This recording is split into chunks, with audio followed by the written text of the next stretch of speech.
September 6, 2024. Kenyans woke up to devastating news. A dormitory fire at Hillside Endarasha Academy in Kieni, Nyeri County, had claimed the lives of innocent school children. At first, officials confirmed that 17 boys had been burned beyond recognition. In the days that followed, 4 more would succumb to their injuries, raising the death toll to 21. Parents who arrived at the school wailed in anguish, collapsing in disbelief as they searched desperately for answers. Many had spoken to their children only hours earlier. Some had received cheerful phone calls. Others had exchanged simple words of encouragement, promising to visit during the next school break. None of them knew those conversations would become their final goodbye. Within a single night, a place built to nurture dreams became the scene of one of Kenya's deadliest school tragedies. 21 young lives were gone. Dozens more were left with burns and emotional trauma. Hundreds of pupils would carry memories of that night for the rest of their lives. Years later, painful questions still remain. What caused the fire? Could more children have been saved? And why has no one been held accountable? This is the story of the Hillside Endarasha Academy fire, a story of hope, courage, heartbreak, and a nation's continuing search for the truth. Best chance at a brighter future. To many families, Hillside was more than a school. It was an investment in hope. Inside its classrooms sat children with extraordinary ambitions: future doctors, teachers, pilots, engineers, lawyers, scientists, entrepreneurs, leaders. Every desk held a dream. Every exercise book contained another step toward a better life. Teachers often encouraged the pupils to believe that hard work could change not only their own futures, but also the fortunes of their entire families. The boys laughed together during break time, played football on dusty fields, studied late into the evening, argued over games, shared stories before bedtime. Like children everywhere, they imagined the lives they would one day build. None of them could have imagined that their futures would end in a matter of minutes.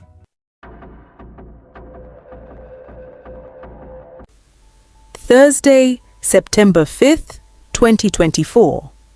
The day began like any other. Students attended their lessons. Teachers moved from classroom to classroom. Laughter echoed across the school compound during break time. Assignments were completed. Friendships grew a little stronger. Nothing about that Thursday suggested it would become one of the darkest days in Kenya's history. As evening approached, boarding students followed their usual routine. At around 5:45 p.m., the boys gathered for dinner in the dining hall. After the meal, they prepared for evening prep classes. From around 7 p.m. until approximately 9:45 p.m., they revised their lessons, completed homework, and prepared for another school day. When prep ended, they slowly made their way back to the dormitory. Some chatted quietly as they walked. Others laughed about the day's events. A few were already exhausted after a long day of studying. Soon, lights were switched off. The boys settled into their beds. Some fell asleep almost immediately. Others whispered softly to friends before silence gradually settled over the dormitory. Outside, the cool night air covered the hills of Endarasha. Everything appeared peaceful. Nothing hinted that disaster was only moments away.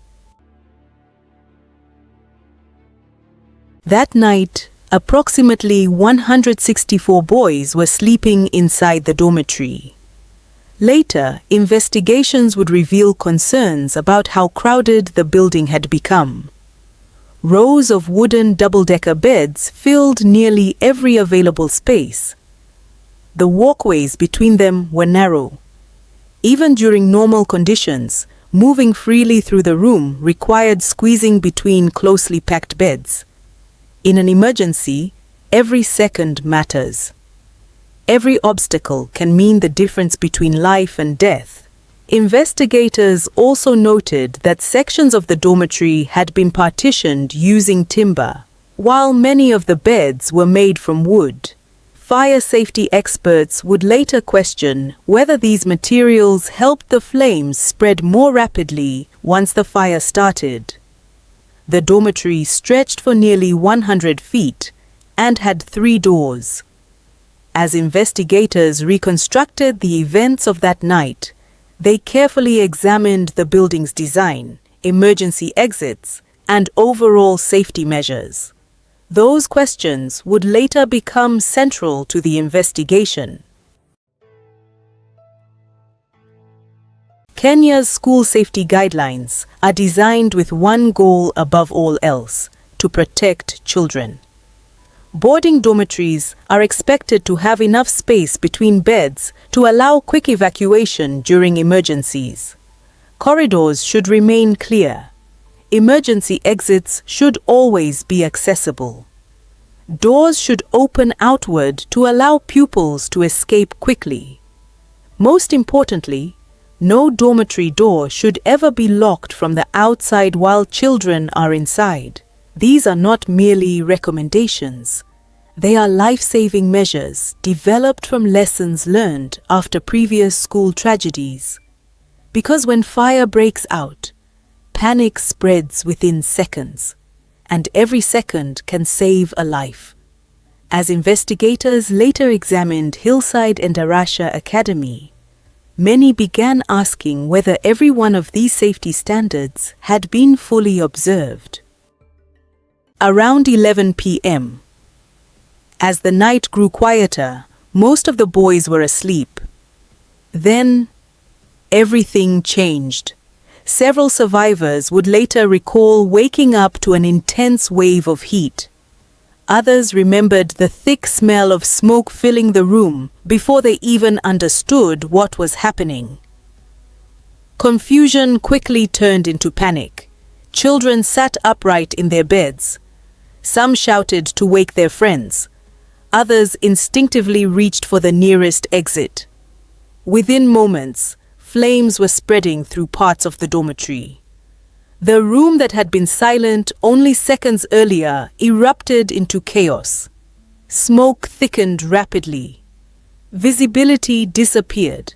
Children could barely see one another. Many became disoriented as they struggled to understand where the exits were. The narrow spaces between the beds quickly became crowded with terrified pupils trying to escape at the same time. Some stumbled, others fell. Panic spread faster than the fire itself. The boys were now trapped in a desperate race against time. Survivors later described hearing screams coming from every direction. Friends called each other's names through the darkness. Some climbed over beds, searching for another route. Others tried forcing their way toward doors they could barely see through the smoke. Several boys managed to smash or climb through windows. Some escaped with burns. Others landed outside injured but alive. One survivor later told investigators that the flames appeared to have started from one end of the dormitory, making escape especially difficult for pupils sleeping closest to the fire. As smoke filled every corner of the building, breathing became increasingly difficult. For many children, the greatest threat was no longer the flames themselves. It was the suffocating smoke. Every breath became a struggle. Every second reduced the chances of survival. The first desperate cries shattered the silence of the village. Residents living near the school looked toward the sky and saw an orange glow rising above the compound. Without hesitation, they ran toward the flames. Teachers rushed from their houses. Neighbors abandoned their homes. Church members attending overnight prayers joined the growing crowd. When they reached the dormitory, they were met by a scene they would never forget. The building was already engulfed in flames. Children were screaming from inside. Some boys who had escaped stood outside crying uncontrollably, many barefoot and dressed only in their night clothes. Several had suffered burns. Others stood frozen in shock, unable to process what had just happened. Professional firefighters had not yet arrived. There was no time to wait. Ordinary villagers made an extraordinary decision. They would risk their own lives to save the children. Some soaked blankets in water before wrapping them around themselves and entering the burning building. Others formed human chains, passing buckets of water from one person to another in a desperate attempt to slow the fire. Each journey into the dormitory could easily have become their last.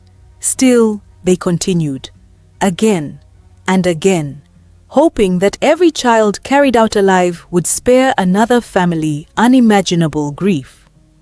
Among those who responded that night was John Mugo. He rushed to the school after learning that his sister's son, a grade 7 pupil, was among the boarders. He later recalled watching residents emerge from the burning dormitory, carrying unconscious children in their arms. Some of the boys had suffered severe burns. Others were barely breathing. The atmosphere was filled with fear, confusion, and overwhelming sorrow. According to Mugo, strong winds made the situation even worse, feeding the flames and causing the fire to spread with terrifying speed. Another resident, Philip Gatogo, also joined the rescue efforts. He later recalled that one section of the dormitory had been constructed using masonry blocks, while another incorporated timber. As the flames intensified, rescuers realized that buckets of water alone would not be enough. Some began breaking parts of the structure in a desperate attempt to stop the fire from spreading further. It was an act born not from training, but from courage. Eventually, firefighters from Kiawara arrived and joined the operation. Together with residents, they battled the inferno until the flames were finally brought under control. But by then, the unimaginable had already happened. As smoke drifted into the night sky, rescuers searched through the charred remains of the dormitory. Many boys had survived. Some had not. By sunrise, the quiet hills of Endarasha had become the scene of a tragedy that would leave an entire nation in mourning.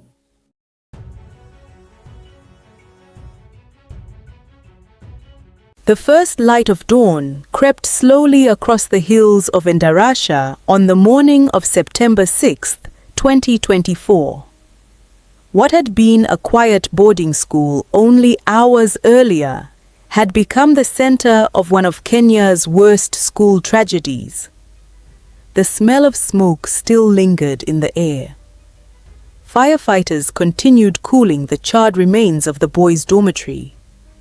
Police officers secured the area with yellow tape, turning the school into an active crime scene.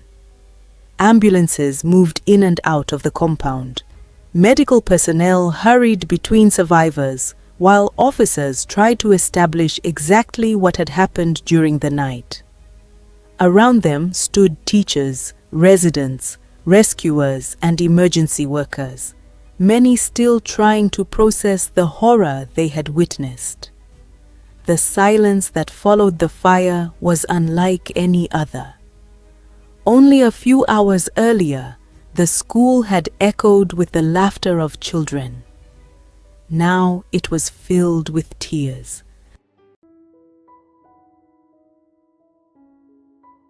As news spread across Nyeri County and beyond, terrified parents began making their way to Hillside Endarasha Academy. Some received frantic phone calls shortly after midnight. Others were awakened by relatives. Many first learned about the tragedy through radio stations, television broadcasts, or messages circulating on social media. At first, most refused to believe what they were hearing. Surely there had been some mistake. Perhaps the fire had been small. Perhaps their child had escaped. Perhaps they had already been taken to hospital. Clinging to hope, families rushed towards the school from every direction. Cars sped along rural roads. Motorcycles carried anxious parents through the cold morning. Some people abandoned everything and traveled without even changing their clothes. Every minute felt like an eternity. When they finally arrived, they were met by a heartbreaking scene. Police officers stood guard around the burnt dormitory. Emergency vehicles filled the compound. Groups of frightened children sat wrapped in blankets after surviving the fire. Parents ran from one group of pupils to another, desperately searching for familiar faces. Some shouted their children's names. Others held photographs in trembling hands. Many walked from ambulance to ambulance, hoping their son was among the injured rather than the dead.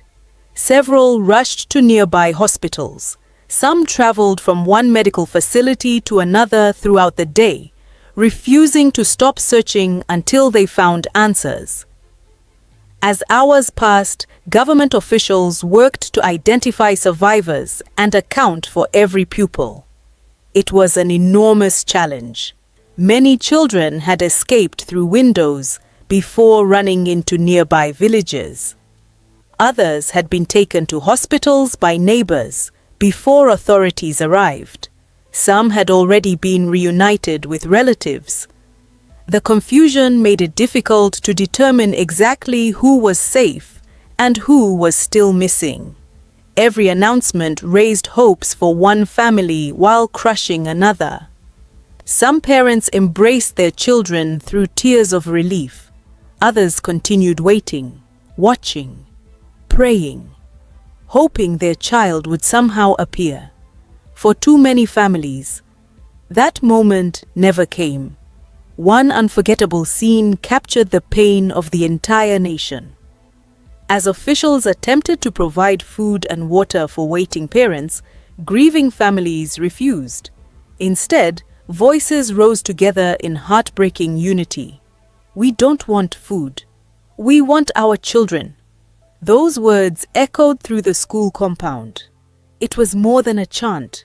It was the cry of parents whose lives had changed forever. Hatutaki chakula sisi. Hatutaki chakula shwari. Turenda siana, tutirenda hiyo. Tutikwenda hiyo. Tutikwenda hiyo. Tukuria tia siana si tutaramenya kuria hiyo. Amid the unimaginable devastation, one story reminded the country that extraordinary courage can emerge even in humanity's darkest moments. 12-year-old Luis Karinga was asleep inside the dormitory when the fire broke out. Like many of the boys, he woke to thick smoke and intense heat. His bed happened to be positioned near a window. Realizing the danger, he immediately woke another pupil sleeping nearby. Together, they climbed through the window and escaped. For most children, reaching safety would have been enough. But Luis made a decision that stunned even experienced rescuers. After escaping, he looked back. Two of his close friends were still trapped inside. Without hesitation, he ran back into the burning dormitory. Ignoring the smoke and flames, he searched through the chaos until he found them. One by one, he helped both boys escape. Only after making sure they were safe did he finally leave the building again. The rescue came at a cost. Louis inhaled large amounts of smoke and later required medical treatment. One of the boys he rescued suffered burns, but eventually recovered. When people later praised Louis for his bravery, he never called himself a hero. He simply said he wanted to save his friends. His father would later speak proudly of his son's courage. In a tragedy remembered for so much sorrow, Louis became a symbol of selflessness and hope. Kumchukua mi tukienda kuruka kwa dirisha na yeye. Sijui kwenye alivurutwa na mwalimu. Then mi nikaruka kuruka. Then nilimpata huko juu. Then mi sijui kutoka hapo kwenye alienda. Sasa mwenye nilimuokoa wa kwanza ndio tu nilimuona jana. Sasa kumuona sijui kama alipelekwa hospitali. For the children who escaped, the nightmare did not end when they left the burning dormitory. Many suffered burns to their hands, faces and legs. Others were treated for smoke inhalation. Some had injuries from jumping through windows to escape the flames, but not every wound could be seen. Many survivors struggled to speak about what they had witnessed. They remembered hearing classmates crying for help. They remembered friends calling their names through the smoke. Some recalled seeing boys desperately trying to force their way toward the exits. Others remembered the frightening silence that followed. For many of these children, those memories would remain long after their physical injuries healed. Counselors and psychologists were later deployed to help survivors begin processing the trauma. Yet no amount of counseling could erase what they had lived through. For many of them, the night of September 5th would become a memory they would carry for the rest of their lives. As emergency operations continued, investigators began examining the burnt dormitory. Almost immediately, difficult questions emerged.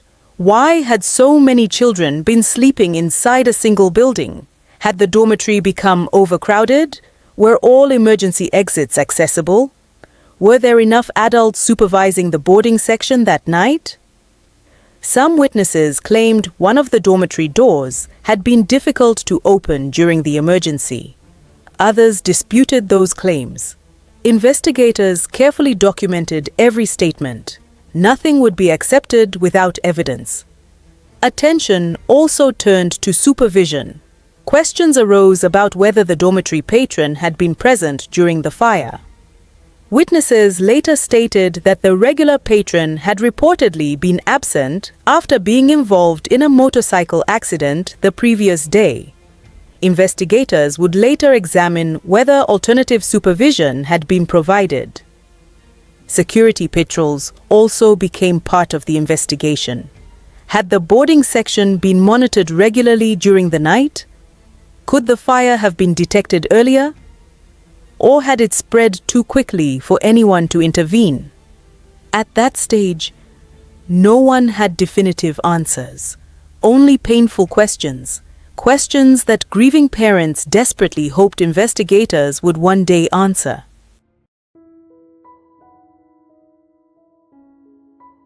In the hours after the fire, officials confirmed that 17 boys had died. It was already one of the deadliest school fires in Kenya's history. But the tragedy was not yet over. Several survivors remained in critical condition in hospitals across Nyeri. Doctors worked tirelessly to save them.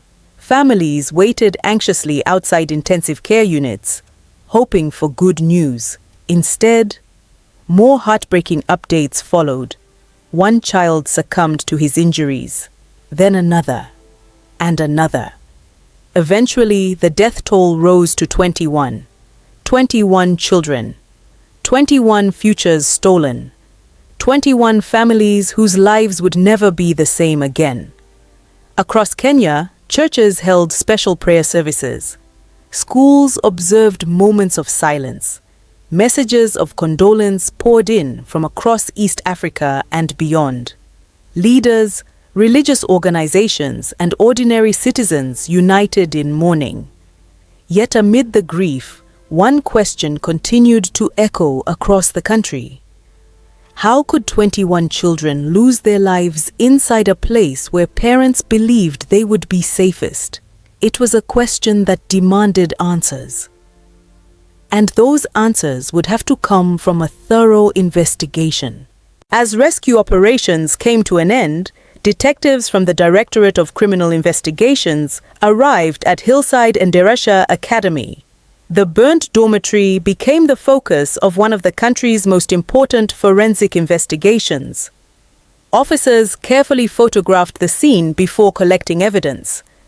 Every burnt mattress, every damaged bed frame, every broken window, every piece of debris was documented. Fire investigators worked alongside forensic specialists to reconstruct the events of the previous night. Their objective was clear: determine where the fire started, understand how it spread so quickly, and establish whether negligence had played any role in the tragedy. At the same time, police began interviewing survivors, teachers, school employees, and local residents. Each witness had seen a different part of the disaster. Some described the first moments after noticing smoke. Others recalled rescuing children from the flames. Investigators knew that somewhere among those accounts lay the truth. The work would not be easy. The answers would not come quickly. But for 21 grieving families, the search for justice had officially begun. When the flames were finally extinguished, another battle began. It was no longer a fight against fire. It was a fight for answers. For the 21 families who had lost their sons, knowing what had happened inside the dormitory would not bring their children back. But it might bring something they desperately needed: the truth. As investigators examined the burnt remains of the building, the entire country waited anxiously. Everyone was asking the same question: how could this have happened? Across Kenya, images of the burnt dormitory dominated television screens, newspaper front pages, and social media. The tragedy quickly became more than a local disaster. It became a national conversation. Parents everywhere looked at their own children differently. Many hugged them a little tighter before sending them to school. Some questioned whether boarding schools were truly safe. Teachers, education experts, and child welfare advocates renewed calls for stricter enforcement of school safety regulations. For many Kenyans, the Hillside Endarasha fire reopened painful memories of previous school tragedies. Despite years of recommendations following earlier incidents, another generation of children had still lost their lives in circumstances many believed should never have happened again. As the country mourned, pressure mounted on investigators. The public wanted facts, the families wanted accountability, and the survivors wanted to understand why so many of their friends had never made it home. While forensic teams continued working inside the burnt dormitory, another crisis unfolded outside. Authorities struggled to establish the exact whereabouts of every pupil. The chaos of the rescue had scattered children in every direction. Some had escaped through windows before running into nearby villages in fear. Others had been rushed to hospitals by neighbours before emergency services arrived. Several parents had located their children and quietly taken them home without informing officials. As a result, school administrators and government officers faced an enormous challenge. They could not immediately determine who was safe, who was injured, and who was still missing. Rumors spread rapidly across social media. Lists of missing pupils circulated online. Some contained incorrect names. Others included children who had already been found alive. For anxious parents, every rumor brought fresh panic. Government officials repeatedly appealed for patience as they worked to verify the identity and location of every learner. Eventually, the confusion began to clear. Many pupils were safely reunited with their families. But for 21 homes, the waiting ended in unimaginable heartbreak. So far, 27 in hospital. 37 are with parents. One has passed away in hospital. And indeed, 86, their whereabouts are known. We still have 70 kids that are unaccounted. As investigators pieced together the events of that night, difficult questions became impossible to ignore.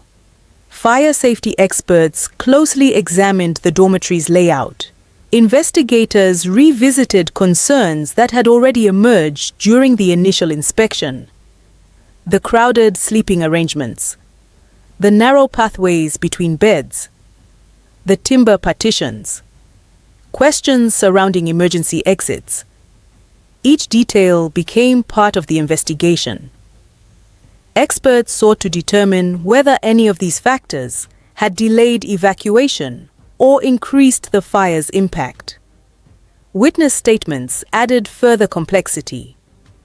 Some people alleged that one of the dormitory doors had been locked. Others disputed that claim. Investigators carefully compared every testimony with the physical evidence. No conclusion would be reached until every possibility had been thoroughly examined. The issue became one of the most closely watched aspects of the investigation. If even one escape route had been inaccessible, could lives have been saved? It was a painful question, one that grieving families would continue asking long after the fire. As days passed, speculation spread almost as quickly as the fire itself. Some believed the blaze had been caused by an electrical fault.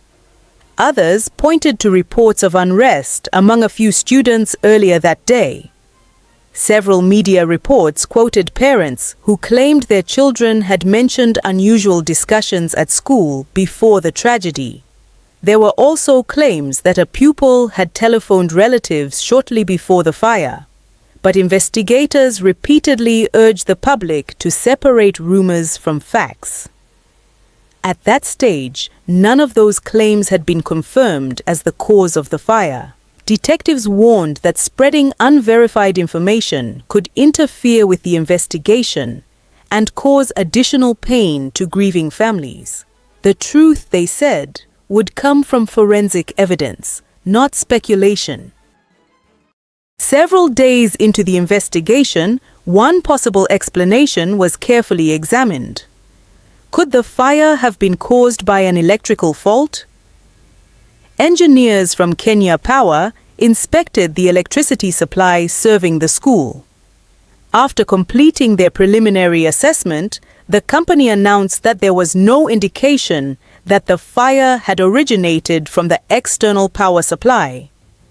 According to officials, electricity supplied to the school had remained stable before the incident. The transformer serving the area showed no abnormalities.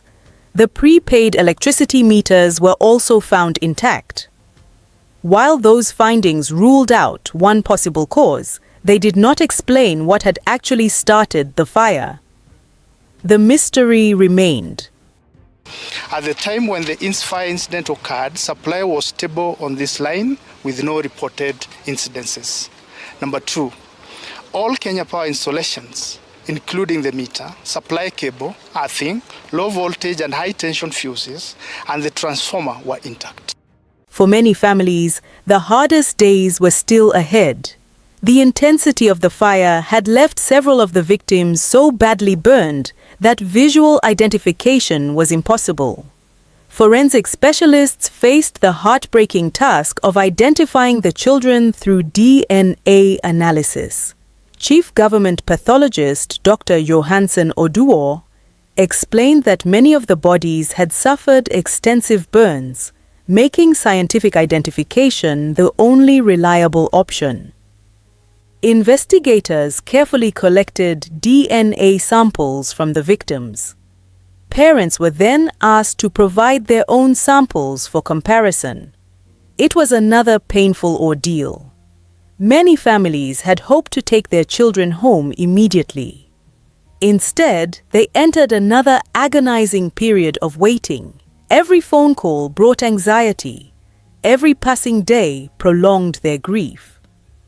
Finally, on September 18th, authorities confirmed that the identification process had been completed. Families could now begin preparing to lay their sons to rest. Although the answers brought certainty, they offered little comfort. Received the results of DNA of the 21 victims of a fire which took place at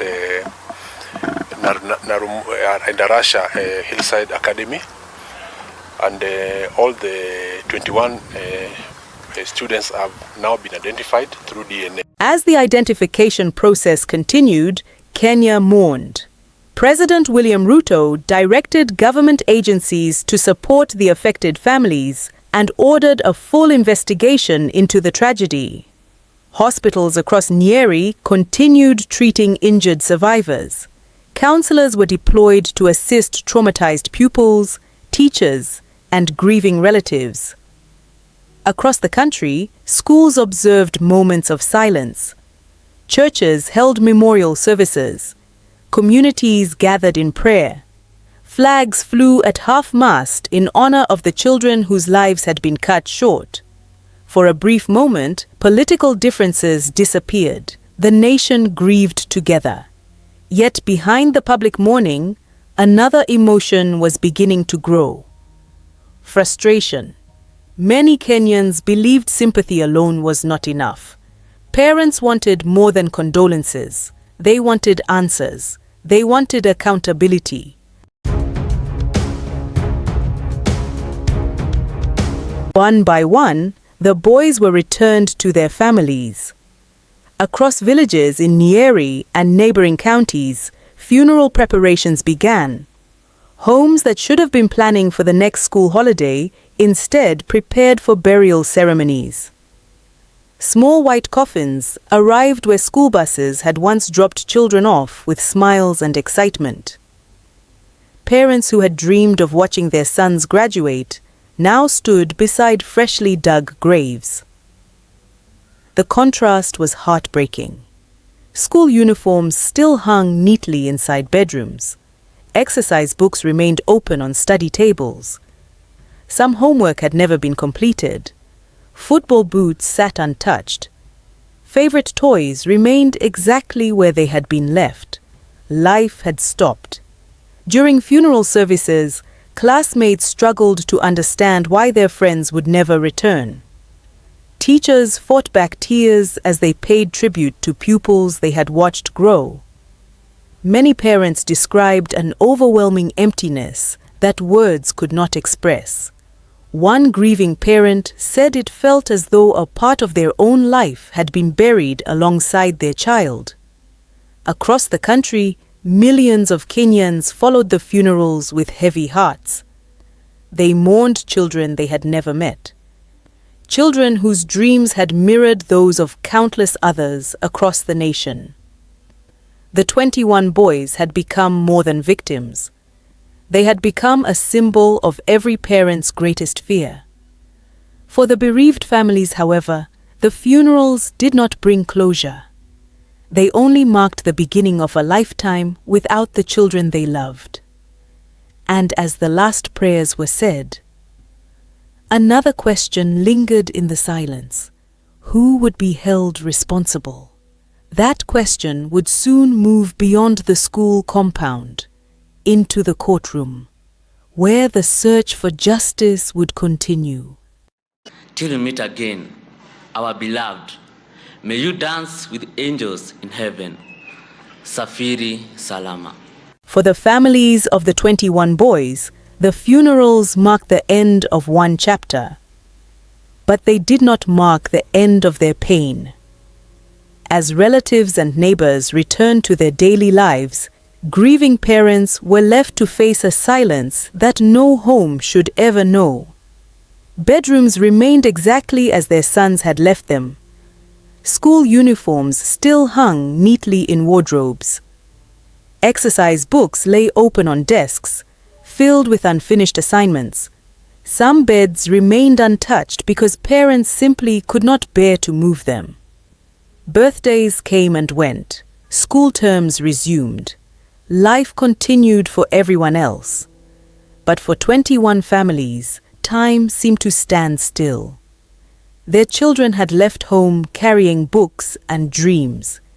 They returned in coffins.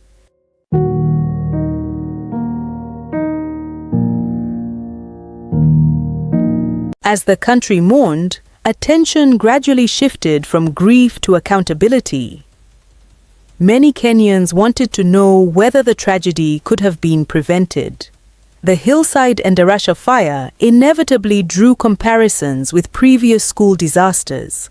The memories of the 2001 Kianguli Secondary School, dormitory fire, and the 2017 Moi Girls' School. Nairobi dormitory fire was still fresh in the minds of many. Those tragedies had prompted promises of stronger safety measures and better enforcement of school regulations. Yet another devastating dormitory fire had claimed innocent lives. Parents began asking difficult questions. Had lessons from previous tragedies truly been learned? Had school safety guidelines been fully implemented? Or had warning signs once again been overlooked? As weeks turned into months, frustration grew. No arrests were announced. No one was charged. For grieving families, the silence became almost as painful as the loss itself. They had buried their children. Now they wanted the truth. More than a year after the tragedy, a public inquest finally began at the Nyeri law courts. Its purpose was not to determine guilt immediately, but to establish exactly what had happened on the night of September 5th, 2024. Inside the courtroom sat parents carrying photographs of their sons. Many listened quietly, hoping that each witness would provide another piece of the puzzle. One by one, witnesses took the stand. Security guard James Maina testified that he had completed his routine patrol before hearing desperate cries of fire.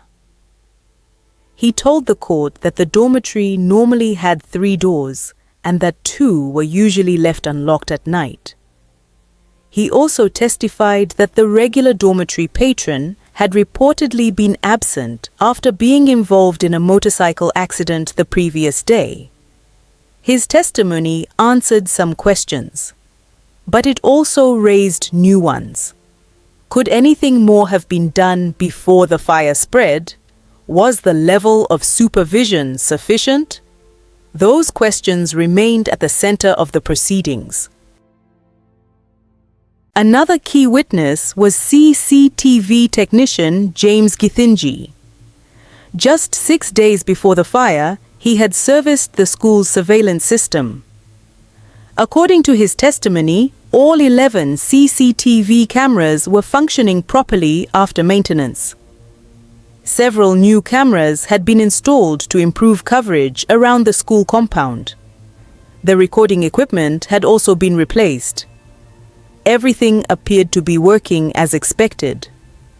But after the fire, investigators encountered another complication. Electricity had been disconnected during firefighting operations. One of the surveillance cables had reportedly been damaged as emergency responders worked to contain the blaze. Although the recording equipment itself was recovered, Githinji testified that he was never given an opportunity to examine its contents. That revelation immediately attracted public attention. Many parents wondered whether the CCTV system had captured crucial moments before the fire began. If recordings existed, what did they show? To this day, many families continue to call for full transparency regarding all available evidence. As investigations continued, Hillside Endarasha Academy slowly began preparing to reopen. The decision divided public opinion. Significant changes were made before learners returned. The school resumed operations as a mixed-day school rather than a boarding institution. The destroyed dormitory remained fenced off. Additional safety measures were introduced, and efforts were made to restore confidence among parents and the surrounding community. For some people, reopening the school represented resilience, a chance for education to continue despite unimaginable loss. Others believed it was too soon. Human rights organizations questioned whether unresolved issues surrounding the tragedy had been fully addressed. Some argued that reopening should wait until investigations were complete. Although legal challenges were later withdrawn after discussions between the parties, the debate never completely disappeared. The scars left by the tragedy were far deeper than damaged buildings. Tumetoa dom mahali ilikuwa inafanywa, pia hata tunataka kuipeleka mahali pengine. Tumedoa hata njia ile watoto watakuwa napitia, especially boys, so that watakuwa na shida na trauma wakipitia mahali hiyo dom ilikuwa. While classrooms slowly filled with new pupils, many of the affected families struggled to move forward. Nearly 2 years after the tragedy, many parents continued searching for answers. Some wrote to investigative agencies requesting updates. Others attended court proceedings whenever they could. They wanted to know the official cause of the fire. They wanted to understand what investigators had discovered. They wanted to know whether negligence had contributed to the deaths of their children. Above all, they wanted accountability. For many families, healing remained impossible, while so many questions were still unanswered. Justice delayed felt like justice denied. Beyond the courtroom, the Hillside Endarasha tragedy forced Kenya to confront a much broader issue. School safety regulations already existed. Dormitories were expected to have accessible emergency exits, adequate spacing between beds, regular inspections, fire preparedness plans, routine supervision. The challenge was not simply creating new rules, it was ensuring that existing ones were consistently followed. The tragedy renewed calls for stronger enforcement, better inspections, and greater accountability across all boarding schools. Because every recommendation ignored today could become tomorrow's tragedy. There is an old saying that the smallest coffins are often the heaviest to carry, not because of their weight, but because they hold everything that could have been.